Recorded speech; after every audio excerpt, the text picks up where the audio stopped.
Corps in Louth. On patrol in Dundalk, their interest is sparked by a Northern Irish registered car. As it was passing us, I noticed that there was nothing on the windscreen, so we decided to have a chat with them. Do you have a driving licence on you? I spoke with the driver. He didn't seem to be from outside the jurisdiction. He seemed to have a local accent.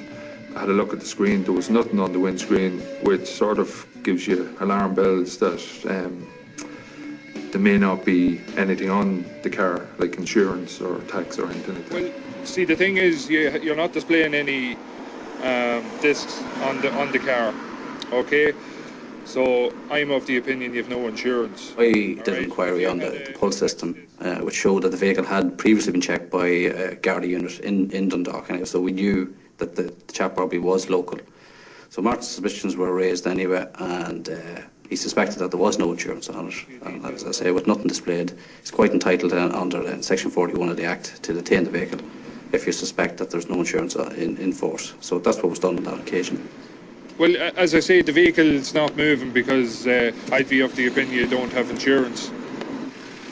So if you want to get your passenger out, if there's anything in the vehicle that you want to take it out now. The initial thought, that he had no insurance, I was taking the car off him for that reason. But when somebody starts taking all their belongings out of the car, you sort of say, well, this car is going for the crusher. As the driver takes his radio out, Andy suspects from past experience that he may not come back to reclaim the car. You're not going to come back for it? Sorry? Are you going to come back for the car? Well, it'll be how much is it? He has the option to sign a disclaimer to scrap the vehicle straight off, or he can pay the impound fee, but the only way he's going to get his vehicle back is when driver licence, insurance and the VRT is paid. That's the only way he's going to get it back. A pickup truck arrives to take the car away. The driver returned the next day. He had proof of insurance and an Irish licence. Although Andy and Martin thought he mightn't come back for the car, he paid the €125 impound fee and reclaimed the car. Dublin, 11:30 p.m. Gardaí Sean Jones and Kieran Madigan are on patrol when they spot a car breaking a traffic light. It was late enough at night and we were driving from Ballymun up towards the M50, and we were stopped at the junction and a car came from our left through a late amber light. Just decided to follow the vehicle, and we observed that the driving was a little bit erratic, so I pulled the car over. Evening, sir, how are you? Looking for your driving licence, sir, please. The driver doesn't respond. Hello? I'm speaking to you, sir. As he broke the light and with the way he was driving, Kieran suspects he has been drinking. Okay, yeah. There's a gentleman with very little English, so just did a roadside breath test on him, and he failed the roadside breath test, so he was arrested for an offence of drink driving. You're going to be taken to Santry Garda Station, sir. You have drinking and driving. Okay, come on. Out, sir, please. Exit the vehicle. Okay, sir. Now, just put your hands like that for me. Just like this. Good man. That's just for your safety and for ours, okay? You'll just be put on loosely. No. If you don't move, they won't hurt you. On the intoxilizer later at the station, it turns out this man was 4 times over the limit. Very bad. Yeah, very bad. Yeah. Yeah, we'll just put your seatbelt on, if we can. Very, very, very, very intoxicated. The man has no command of the English language.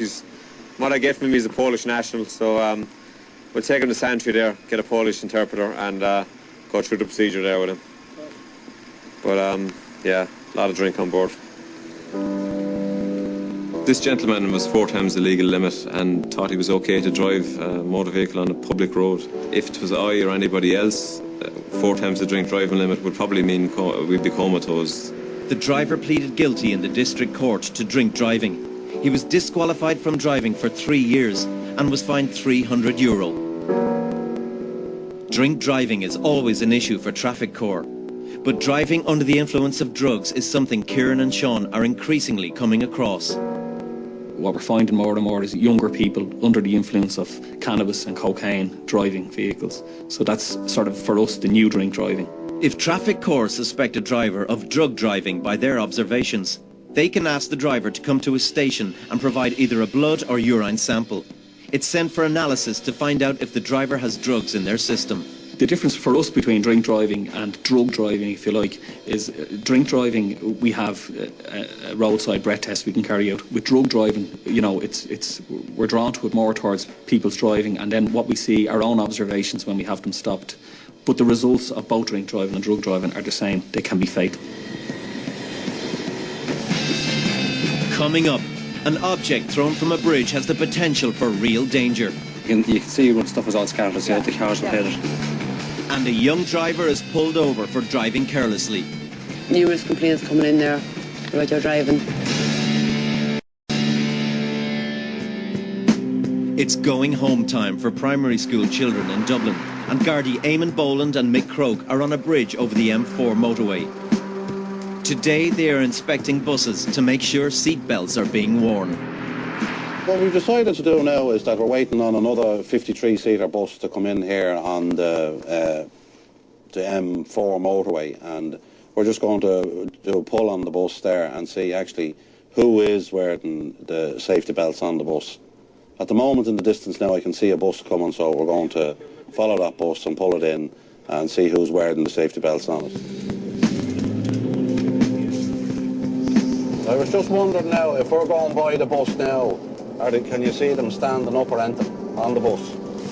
Should be now. They were standing up there when they were coming out anyway.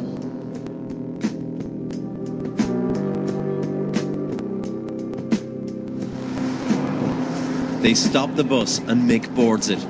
We're trying to get on the buses here and tell the kids to wear the safety belts and get it across to them that it's most important to be strapped into the seats and not to be jumping around the buses. A few minutes later and Mick has had a good look about. Many of the children were wearing belts, but not all of them. And one belt is broken. One of the seatbelts broken, all right. Get it sorted, really, like with these men, because there's nothing at all strapping them in. Kids are kids, and basically what they're doing is they're playing games on the buses and stuff like that. But we have to get on the buses these days now and tell them to put on the safety belts. If the bus has to carry out an emergency stop, you know, any part of the road at all, kids are just going to be thrown forward. They're going to be thrown forward into the seat in front of them if they're not strapped in. The belt prevents all that. That's the whole idea. And there is another issue that's cause for concern.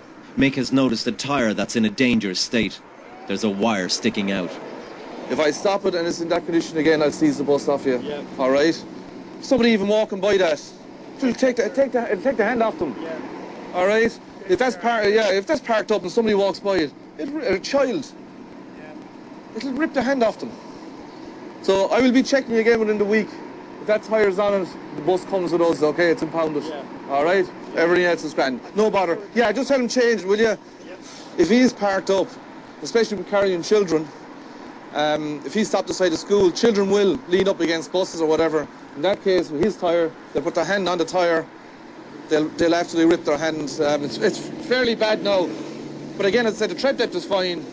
It's just that he caught it on a bit of curbing or something, you know. So I'll stop him again during the week.